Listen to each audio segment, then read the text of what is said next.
어제 우리 이제 이어폰 교사님의 말씀을 듣고 그래 나도 오늘 아침부터는 마스크를 벗어야겠다라고 생각을 했는데 방송이 나가더라고요 보니까. 그래서 이게 방송이 우리끼리는 큰 문제가 없는데 또 방송이 나가다 보니까 다른 사람들이 뭐라고 할까봐 이 코와 입에 안 닿는 마스크를 했습니다. 최대한 저도 이제 상처가 덧나지 않도록 애쓰고 있으니까 또 관심 가지신 늘 감사하고요.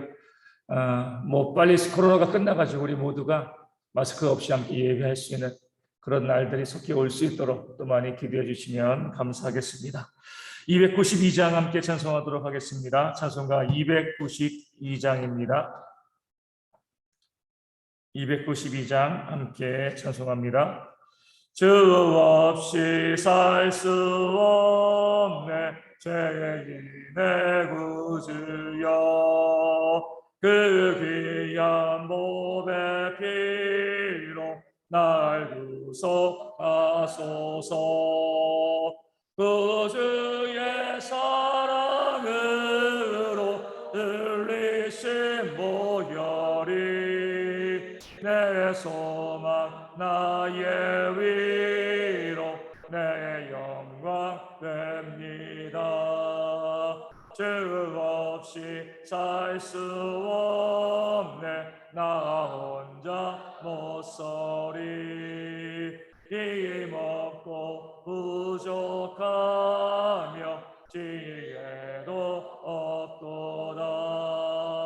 내 주는 나의 생명 또 나의 힘이라. 주님을 의지하여 지혜를 얻으리. 주 없이 살 수 없네 내 주는 아신다. 내 영의 깊은 간구 마음의 소원을 주밖에 나의 마음 네 알아주리오. 내 마음 위로하사 영원케 하시네. 주 없이 살 수 없네 세월이 흐르고 이 깊은 고독 속에 내 생명 끝나도 사나운 풍랑일 때 날 지켜주시니 내 곁에 계신 주님 늘 힘이 됩니다. 아멘. 사도신경으로 우리의 신앙을 함께 고백합니다. 나는 전능하신 아버지 하나님 천지의 창조주를 믿습니다. 나는 그의 유일하신 아들 우리 주 예수 그리스도를 믿습니다. 그는 성령으로 잉태되어 동정녀 마리아에게서 나시고 본디오 빌라도에게 고난을 받아 십자가에 못 박혀 죽으시고 장사된 지 사흘 만에 죽은 자 가운데서 다시 살아나셨으며 하늘에 오르시어 전능하신 아버지 하나님 우편에 앉아 계시다가 거기로부터 살아있는 자와 죽은 자를 심판하러 오십니다. 나는 성령을 믿으며 거룩한 공교회와 성도의 교제와 죄를 용서받는 것과 몸의 부활과 영생을 믿습니다. 아멘. 고린도전서 10장 25절과 26절 말씀을 봅니다. 고린도전서 10장 25절과 26절 말씀입니다. 제가 말씀을 읽어드리겠습니다. 모든 시장에서 파는 것은 양심을 위하여 묻지 말고 먹으라. 이는 땅과 거기 충만한 것이 주의 것임이라. 아멘. 모든 것이 가하다라고 이야기했습니다. 하지만 그 모든 것이 유익하겠느냐? 그렇지 않다. 모든 것이 가하지만 모든 것이 덕스러운 것은 아니다. 또 이렇게 말씀하고 있습니다. 그리고 자기의 유익을 구하지 말고 남의 유익을 구해야지만 그 모든 것들이 덕스럽고 유익이 되어질 것이다라고 사도 바울이 말씀하죠. 이렇게 말한 그 이유는요, 오늘 말씀에 들어가기 위해서입니다. 오늘 말씀은 다시금 무엇으로 돌아오죠? 우상 제물에 대한 말씀으로 돌아옵니다. 이렇게 이야기합니다. 무릇 시장에서 파는 것, 시장에서 파는 것이 무엇이에요? 시장에서 파는 고기죠, 그렇죠? 그 고기 중에는요, 상당한 양이 우상의 제물로 드려졌다가 다시금 시장으로 나온 고기였습니다. 물론 그렇지 않은 고기도 있지만 뒤섞여 가지고요, 파는 사람도 어떤 것이 우상 제물에서 나온 것인지, 어떤 것이 그런 것이지 아닌지 파는 사람들도 모르는 그런 고기들이 시장에서 팔리고 있었습니다. 그렇게 시장에서 파는 것들은요, 양심을 위하여서 묻지 말고 먹으라, 이렇게 권면하고 있는 겁니다. 그래서 사도 바울은 모든 것이 가하다, 이것은 누가 주장하는 거죠? 시장에서 파는 것, 우상의 제물이건 무엇이건 우리가 믿음의 자유가 있으니까 마음대로 먹을 수 있어, 이렇게 이야기하는 사람들이 모든 것이 가다라고 주장하는 그런 사람들이라는 겁니다. 내게 신앙의 자유가 있으니까 오늘 말씀 26절에 있는 것처럼 땅과 거기에 충만한 모든 것들이 하나님의 것이 아니냐, 다 하나님의 것인데 우상 제물이 어디 있어? 내가 우상 제물을 먹어도 그것이 우상 제물이 아니야, 아무 문제 없어, 이렇게 이야기하면서 거리낌 없이 우상의 제물을 먹는 그런 사람들이 모든 것이 가하다라고 주장하는 그런 사람들이라는 거죠. 문제는 뭐예요? 그렇게 모든 것이 가하다, 우상의 제물 없어, 마음대로 먹어도 돼, 이렇게 말하는 것이 과연 유익하겠는가, 덕을 세우겠는가? 그렇지 않다는 거죠. 그렇게 모든 것이 가하다라고 주장을 하면서 우상 제물을 거리낌 없이 먹는 사람들에게 바울이 묻는 겁니다. 너희가 그렇게 시장에서 파는 고기, 우상 제물을 거리낌 없이 먹는데 그것이 너희 자신의 유익을 위한 것인가, 다른 사람의 유익을 구하는 것인가 물어보는 거죠. 신앙의 자유를 이야기하면서 우상의 제물을 거리낌 없이 먹는 사람들은요, 다른 사람의 유익을 구하는 것일까요? 자기의 유익을 구하는 것일까요? 자기의 유익을 구하는 겁니다. 내가 먹고 싶으니까.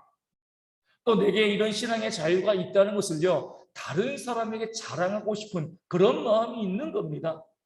나의 이름을 높이고요, 나의 유익을 구하기 위해서 그들이 모든 것이 가하다라고 이야기하면서 우상의 재물을 거리낌 없이 먹고 있는 거죠.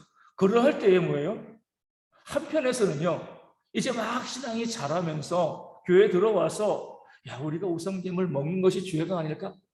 이렇게 두려워하고 있는 믿음이 연약한 사람들을 뭐예요? 시험에 들게 하고 그들을 무너뜨리는 것이죠. 나의 유익을 위해서, 나의 만족을 위해서, 내 신앙의 자유를 위해서 믿음이 연약한 자들을 힘들게 하고 상처받게 하는 것이 과연 덕을 세우는 것인가? 그렇지 않다는 것을 사도 바울이 말씀하고 있는 거죠.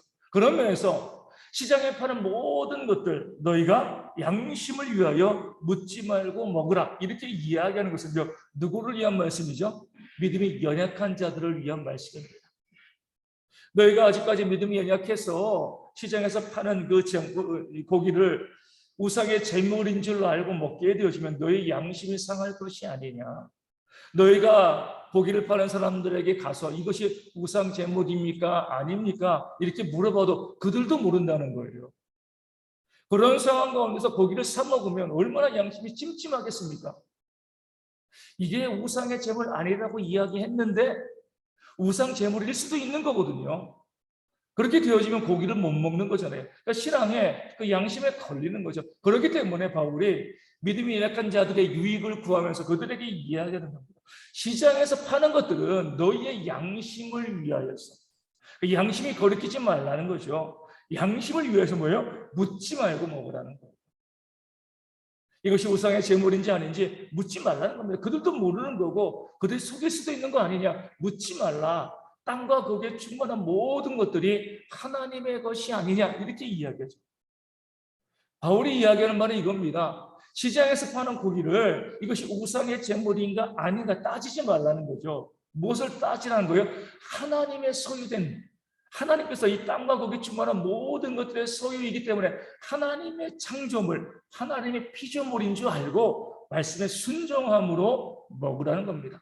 우상의 제물의 여부를 떠나서 먼저 그것이 하나님께서 만드신 피조물이기 때문에 하나님께서 주신 것은 뭐예요? 감사함으로 받아 먹으면 문제가 될 것이 없다라고 이야기하면서 사도 바울은요, 자신의 유익을 구하지 않고 누구의 유익을요? 남의 유익, 특별히 믿음이 연약한 자들의 유익을 바라보면서 너희가 양심을 위하여서 묻지 말고 먹어라. 하나님의 피조물이다. 하나님의 창조하시고 너에게 먹거리로 주신 것이다. 이렇게 이야기하고 그 믿음이 연약한 자들의 양심의 자유를 주는 그런 모습이 오늘 본문 가운데 나와 있습니다.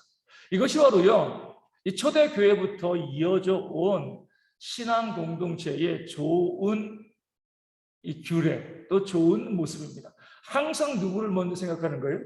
믿음이 연약한 자. 남의 유익을 구한다고 했을 때 믿음이 연약한 자들을 생각하면서 그들이 시험 들지 아니하게끔, 그들이 넘어지지 않게끔 그들의 유익을 구하면서 행동하는 모든 것이 너희에게 강한 것이고 그것으로 덕을 세우는 것이다. 이렇게 이야기하고 있습니다. 초대 예루살렘 교회에서도요, 모세 율법 때문에 그렇게 많은 논쟁이 있었을 때에 그 교회는 지혜롭게 가장 기본적인 몇 가지를 제외하고요, 이방 교회, 이방 성도들의 짐을 덜어 주었습니다. 그들의 유익을 구하는 거죠. 예루살렘 교회에 모여있던 그런 유대인들의 입장에서는요, 모든 이방인들도 다 율법을 지키는 것이 그들에게는요 유익한 것이고 그들에겐 좋은 것이지만 자기의 유익을 버리고 복음을 위해서 최소한도의 것만 이방인 교회에게 부과한 아름다운 전통이 이 초대교회 가운데서 있었습니다. 오늘 우리도 마찬가지입니다. 모든 것이 가하죠. 얼마든지 내 신앙 자랑하면서 나 이런 신앙을 가지고 있다라고 하면서 마음껏 움직이고 말하고 행동할 수가 있습니다. 근데 성경에 말씀하는 바는 그것이 아니에요. 모든 것이 가할 때에 믿음이 연약한 자들의 신앙의 초보, 이제 갓 하나님을 믿기 시작한 그런 사람들의 유익을 바라보면서 그들에게 유익할 수 있도록 하는 것이 하나님 보시기에 아름다운 그런 신앙인의 모습이다라고 말씀이 우리 가운데 알려주고 있는 겁니다. 그런 면에서 믿음이 약한 자들로 하여금 오랜 신앙생활은 나를 따라와 이렇게 이야기하는 것이 아니라 그들이 무엇 때문에 힘들어하고 있는가, 믿음 생활에 나갈 때 무엇 때문에 어려움을 겪고 있는가, 그것을 바라보면서 그들의 유익을 위해서 그들의 유익을 먼저 구하면서 말하고 행동할 수 있는, 그들의 마음을 살필 수 있는 그런 지혜가 있을 때 교회가 덕스럽게 건강하게 온전하게 세워지게 되어질 줄로 믿습니다. 이 교회도 마찬가지죠. 신앙에 다양한 편차가 있습니다. 믿음이 강한 자들은요, 자기의 유익을 구하지 말고 마땅히 믿음이 연약한 자들의 약점을 담당하라. 로마서 15장 가운데 나와 있습니다. 믿음이 약한 자들의 약점이 있습니다. 부족한 점들이 있어요. 연약한 부분들이 있죠. 그것을 믿음이 강한 우리가 감당하고요, 나를 기쁘게 하지 아니하고 누구를요? 믿음이 연약한 자들을 기쁘게 하기 위해서 사랑으로 섬기는 모습이 있을 때 교회가 믿음 안에 든든히 세워질 수가 있는 것이죠. 우리 또한 우리 교회 가운데 믿음이 연약한 성도들이 보일 때 자꾸 비난하고 또 정죄하고 신앙에 저것밖에 안 돼 이렇게 이야기하는 것이 아니라 그들의 연약함을 바라보면서 품어주고요, 또 감싸 안고 또 용납해 줄 수 있는 그런 넉넉한 신앙이 우리 교회 가운데 있을 수 있다. 우리 진리를 포기하자는 게 아니에요. 진리를 지키되 그 연약한 자들의 유익을 구할 수 있는 그런 지혜가 우리 가운데 있어서 우리 대형교회가 날마다 구원받는 자들로 더하는 그런 교회로 온전히 수용받고요, 우리가 이 교회뿐만 아니라 이 세상 가운데 나가서도요, 약하고 또 소외받고 연약한 자들을 위해서 헌신하고 사랑하고 섬기는 아름다운 신앙의 모습이 회복되어질 수 있도록 이 아침에 함께 기도하기를 원합니다. 말씀을 기억하시면서 우리 대형교회가 말씀에서 나누는 것처럼 연약한 자들의 약점을 담당할 수 있는, 그들의 유익을 구할 수 있는 그런 교회 되어지고요, 우리 교회에서도 또 세상에서도 소외받고 또 연약하고 또 가난하고 또 어려운 이웃들, 장애가 있는 그런 이웃들을 위해서 기꺼이 손해볼 줄 아는, 내 것을 헌신할 줄 아는 그런 삶을 살아가는 성숙한 교회와 성도가 되어줄 수 있도록 또한 기도해 주시면 감사하겠습니다. 우리 서문재 수집사님과 우리 조선옥 전사님, 우리 주님의 박미선 사모님, 후유증과 전이 제발 발생하지 않고요, 건강한 모습으로 오랫동안 교회 과정을 섬기는 귀한 동역자 될 수 있도록 기도해 주시고, 우리 노여식 원생을 비롯해서 육신의 질병을 갖고 있는 분들과 또 어르신들과 어린아이들이 이 더위 가운데, 이 장마 가운데 힘들어하지 않도록 건강이 온전히 회복되어 줄 수 있도록 위하여 기도하여 주시고요. 조금씩 또 이 코로나 확진자들이 늘어나고 있습니다. 이 어려운 환경 가운데 다시금 재유행이 발생하지 않고요, 이 모든 질병들이 속히 사라져서 마음껏 예배하고 섬길 수 있는 우리 모든 공동체가 될 수 있도록 이 모든 환경의 회복을 위해서도 함께 기도하도록 하겠습니다. 기도문 하시겠습니다. 하늘에 계신 우리 아버지, 아버지의 이름을 거룩하게 하시며 아버지의 나라가 오게 하시며 아버지의 뜻이 하늘에서 같이 땅에서도 이루어지게 하소서. 오늘 우리에게 일용할 양식을 주시고 우리가 우리에게 잘못한 사람을 용서하여 준 것 같이 우리의 죄를 용서하여 주시고 우리를 시험에 빠지지 않게 하시고 악에서 구하소서. 나라와 권능과 영광이 영원히 아버지의 것입니다. 아멘. 기도하겠습니다.